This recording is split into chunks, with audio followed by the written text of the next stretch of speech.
In 2002, a prosecutor told a jury that Sarah Jo Pender was a mastermind behind a double murder. He pulled the trigger, he said, but she pulled the strings.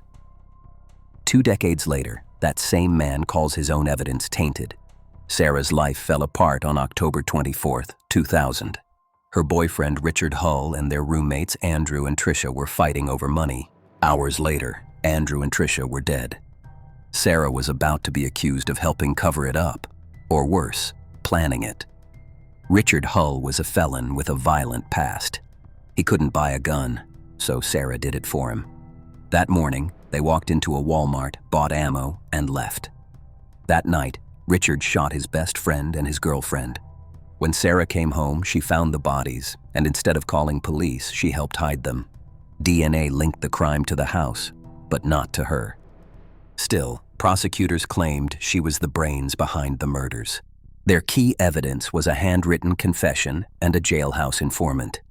The letter appeared to show remorse. The informant claimed she coerced Richard to kill. The jury believed it. Sarah was sentenced to 110 years. Richard took a plea for 245. Then came the twist. In 2003, Richard admitted he forced another inmate to forge the letter so he could get a deal. The only fingerprints on that letter were his and the forger's, not Sarah's. But the damage was done. Years later, Sarah escaped prison, posing as a contractor in Chicago before being caught. Her escape made her look guilty, but in reality, she was desperate. In 2009, prosecutor Larry Sells found Floyd Pennington's snitch list, offering to lie for leniency.